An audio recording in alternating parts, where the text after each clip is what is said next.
Entendes o que estás lendo? O podcast que te leva através das páginas da Bíblia. Livro por livro. Capítulo por capítulo. Uma exposição bíblica emocionante. Aperte os cintos e embarque comigo nesta viagem.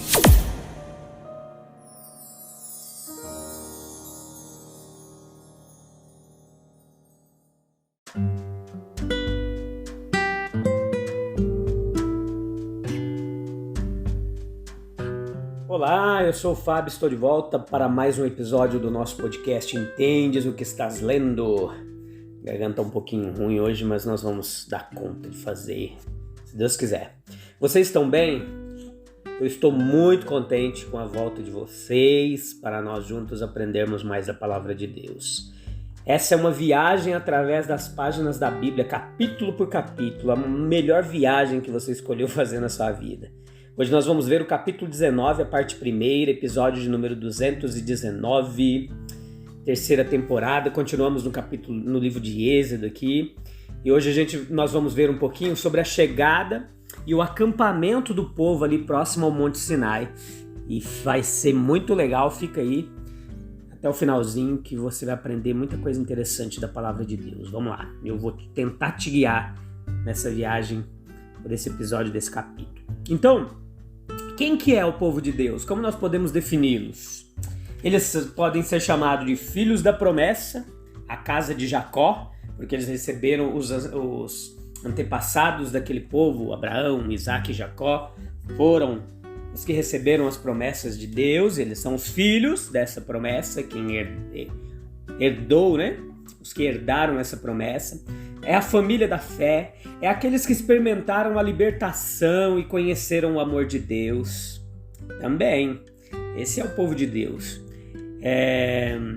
Vocês viram o que eu fiz? A lei é a imagem do Evangelho.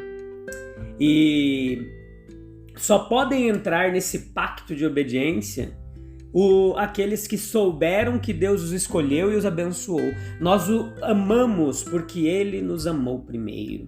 Então o que o Senhor pede deles? A verdadeira obediência, isso. O que o Senhor pede do seu povo?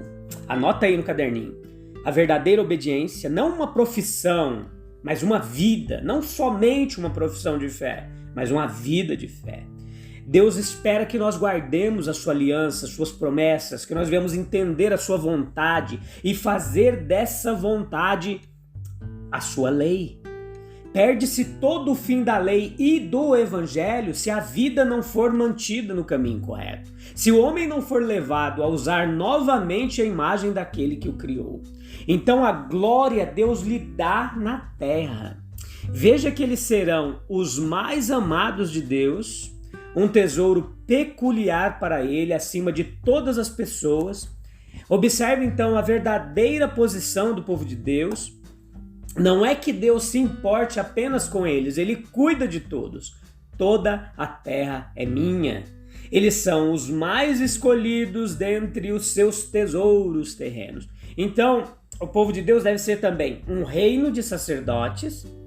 Eles ministrarão às nações as coisas de Deus, a respeito de Deus, levando-os à sua presença, ensinando-lhes a sua vontade. Eles serão uma nação santa, entenda-se como santo, separado, um povo consagrado, e a unção do Espírito de Deus repousará sobre eles. Esta tríplice glória é a porção do povo de Deus hoje. O conhecimento de que Deus os escolheu, nosso serviço sacerdotal entre nossos irmãos e a posse da unção que vem do alto. Qual que é o pacto que foi estabelecido ali antes da lei? Êxodo 19, versículo 1 ao 15 e Êxodo 19, 5 e 6. Agora, portanto, se obedecerdes, olha lá, se obedecerdes. Então, era uma promessa condicional. Deus lhes daria algo se eles também, em troca, fizessem algo. Veja que existem promessas na Bíblia condicionais e existem promessas que não são condicionais. Por exemplo, a salvação. A salvação não está condicionada à obra ou ao que o homem faz. A salvação é um atributo um presente que vem de Deus. Agora veja ali comigo e tente visualizar a topografia do Sinai ali. A planície de Er-Haran, Hassuf-Safem, Monte Sinai, onde tem hoje o monastério de Santa Catarina e Jebel Musa. Tudo isso que tem lá concorda e coincide com a história da Bíblia Sagrada. Não há nenhuma divergência. Como as montanhas eram adequadas para constituir todo o cenário daquela manifestação divina. Vemos Deus e Moisés, Moisés com o povo, Deus e Moisés novamente, depois mais uma vez Moisés com o povo. E aqui acontece uma preparação para a lei e depois nós veremos o Evangelho. O Evangelho, ele antecedeu a lei. Veja que interessante, em Gálatas 3, que fala muito sobre lei, nós podemos perceber esse ensino, que o Evangelho ele vem antes da lei. Depois nós vamos entender isso aqui. Porque nós temos vários princípios do Evangelho.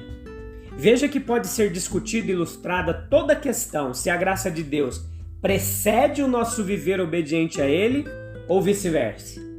Então veja que a iniciativa ela está sempre com Deus, versículos 3 e 4. Suponha que as palavras tenham sido assim: sabeis o que fizestes no Egito, como me procurastes, se porventura me achasses, como por todo o deserto me seguistes duramente, se porventura pudesse ver meu rosto e ouvir uma voz leiga nesta montanha, nenhuma palavra teria sido verdadeira. Deus busca primeiro sempre o homem, não o homem busca Deus. Não, o homem está sempre longe de Deus pela sua vontade pecaminosa e inerente. O apelo de Deus é sempre fortalecido pelas suas manifestações. No caso de Israel, houve o Cordeiro Pascal, o Êxodo, a passagem do Mar Vermelho e a constituição de uma comunidade ou hoje de uma igreja. Depois disso, aliança e outra lei. Veja as analogias e comparações com os tempos cristãos: expiação, perdão, adoção, a inclusão na igreja, o estabelecimento de relações de aliança e a submissão ao domínio cristão da vida. Observe comigo, e não perca isso de vista, que é muito interessante, que em todo o trato de Deus conosco, Ele respeita a nossa liberdade. A condição aqui é uma obediência do cristão. A palavra hebraica para obedecer, ela parece carregar em si todos os significados de ouvir, escutar, atender, confiar, agir de acordo com o que ouvimos e cremos. Pode ser bom mostrar que praticamente na vida cristã, o cristão é o obediente e vice-versa. E guardando a aliança, traga a ideia para sua mente e compreensão de uma sentinela de guarda. E depois, veja que nós precisamos manter a aliança. Ao cumprir todas essas condições do nosso lado, a nossa parte da aliança, guardando zelosamente as condições do lado de Deus contra a corrupção e o erro. Veja que os resultados eles são abençoados para aqueles que acreditam e guardam a aliança. Essas pessoas que guardam a aliança, que acreditam na aliança de Deus, elas se tornam o tesouro particular e peculiar do Rei dos Reis. Entre todos os potentados terrenos, há uma distinção entre os tesouros que possuem sua qualidade pública e aqueles que são sua propriedade privada. Quando um rei abdica, ele deixa para trás o tesouro público, mas carrega consigo o seu. Em um sentido analógico, nos tornamos as joias inestimáveis do Rei dos Reis, embora toda a terra seja dele. Veja o pacto que é proposto no capítulo 19, do 3 ao 10. Uma diferença característica deve ser observada entre a aliança feita no Sinai e aquela que foi anteriormente estabelecida com Abraão. E em ambos os casos há um ato maravilhoso de condescendência com a fraqueza do homem, que se compromete a ser fiel à sua palavra. No Sinai, veja comigo, Veja que é Deus quem, em condescendência com essa fraqueza do homem, eu vou repetir para você entender, ele faz com que ele seja fiel à sua palavra. No Sinai, veja por outro lado que são as pessoas que se comprometem a ser fiel a Deus. Eles fazem um juramento de fidelidade a um rei invisível. Deus, por seu lado, aparece como prometido. Ele fará desta nação, como aquele que envia a promessa, ele fará desta nação um tesouro para si mesmo e um reino particular de sacerdotes. Veja no versículo 3 ao 7 as propostas divinas que são estabelecidas aqui. Uma aliança por natureza é um ato também de liberdade, não é um ato obrigatório. Antes da formação desse pacto, obviamente, era necessário que Jeová se aproximasse do povo, declarasse seus termos a eles e exigisse que declarassem se aprovavam esses termos e estavam dispostos a concordar com eles. Isto é o que é feito aqui. As pessoas são lembradas dos tratos graciosos passados de Deus com eles, e Deus os lembra, para começar, de como ele os tirou do Egito, os carregou em asas de águias e os trouxe para este lugar deserto para si. Asas de águia, essa expressão aqui, ela significa que a sua ajuda foi forte, sustentadora e protetora. No Egito, no Mar Vermelho, no deserto, eles experimentaram essa ajuda e acharam tudo suficiente. Os recursos do infinito Deus Todo-Poderoso foram colocados à sua disposição.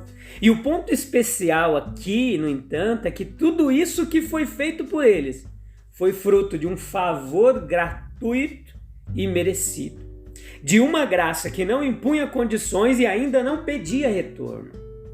Este era um ponto importante a ser lembrado às vésperas de uma revelação da lei. Então veja que esses atos passados de Deus, de qual eles são lembrados ali, testificaram que a relação com Israel, ela era fundamentalmente graciosa. A lei, ela pode velar a graça, mas não podia cancelá-la ou anulá-la. Como a rocha primitiva, subjacente a quaisquer camadas que possam ser posteriormente criadas sobre ela, essa relação graciosa, ela deve permanecer. Com uma relação desse tipo, para recorrer, o israelita não precisa se desesperar, mesmo quando sentiu que a sua lei o condenava pelos seus erros. Foi uma promessa para ele que não apenas em meio a erros e falhas diárias, mesmo após quedas dolorosas, quedas como as de Davi, a misericórdia receberia o homem de espírito contrito, como o Davi faz lá no Salmo 51, expressando ali o seu erro e o seu coração quebrantado. Até agora nós estamos no elemento do evangelho, onde salvação precede obediência. Segue-se a obediência, fruto da aceitação das obrigações que a redenção de Deus nos impõe. Então veja que a condição do cumprimento da promessa é que o povo obedeça à voz de Deus e guarde a sua aliança. Versículo 5. Em nenhum outro termo Deus poderia consentir em ser o Deus deles, e em nenhum outro termo ele consentiria em tê-los como seu povo. A graça precede a lei, a graça acompanha a lei, a graça ultrapassa a lei, no entanto a graça deve conservar a lei. Romanos 3,31, você pode ler lá.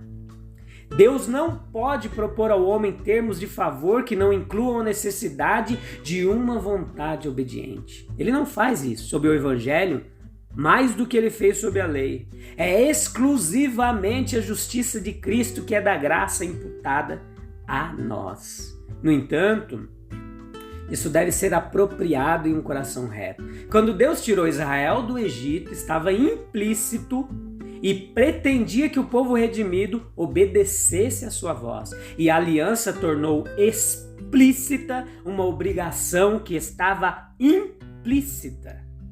As próprias promessas são das mais grandiosa descrição possível. Versículos 5, 6. Israel seria para Deus um tesouro peculiar em meio a todas as nações da terra, pois toda a terra era dele. Jeová havia escolhido esta para se revelar a ela, para lhe dar leis e julgamentos e habitar no meio dela como seu rei, benfeitor e defensor. Então veja que honra foi essa. E no entanto, qual inferiores são os privilégios espirituais dos cristãos em Cristo que desfrutam de proximidade com Deus, interesse em seu amor, um lugar especial em sua consideração, dos quais não apenas a terra, mas o universo não oferece outro exemplo. Israel seria para Deus um reino de sacerdotes. Está tudo implícito nisso. Por um lado, realeza, dignidade, governo e, por outro, a consagração especial ao serviço de Deus, o privilégio de uma aproximação aceitável a Ele e uma função intercessora e mediadora em relação a todas as outras nações. Essa promessa também tem sua contrapartida no mais alto dos privilégios dos cristãos, que qual é? Em 1 Pedro 2,9 está lá, uma geração eleita, um sacerdócio real, uma nação santa, um povo adquirido. Glória a Deus. A graça na alma é um princípio real, dignificante, enobrecedor e confere verdadeira realeza de caráter. E na forma de, deixa eu lembrar aqui, futura de seu reino, e Deus, nós podemos ter certeza que tem lugares reais para todos os seus filhos que agora fazem parte do seu reino. E os cristãos são um sacerdócio, não de fato naquele sentido antigo, de ter que oferecer sacrifícios expiatórios de sangue de animais, não. Mas sacerdotes em virtude da consagração especial, do direito de se aproximar de Deus, de seu chamado para oferecer sacrifícios espirituais agradáveis a Deus por meio de Jesus Cristo, 1 Pedro 2,5, e interceder pelo mundo, 1 Timóteo 2,1. Israel seria para Deus uma nação santa. Isso está envolvido em seu chamado para serem sacerdotes, sendo santos aqueles que estão ao seu redor, que o servem, que o adoram ou que estão em qualquer relação próxima com ele. Eles devem ser santos também. 1 Pedro 1,16. Sede santos, porque eu sou santo. Essa exigência de santidade, ela é imutável, ela não muda. Os cristãos têm neles o princípio da santidade. E estão engajados em aperfeiçoar a santidade no temor de Deus, 2 Coríntios 7,1. A santidade é essa qualificação essencial, sem a qual, Hebreus 12,14, ninguém verá o Senhor. Obrigado, Jesus, por fazer parte do teu reino. Um abraço, te espero no próximo episódio. Deus abençoe. Tchau, tchau.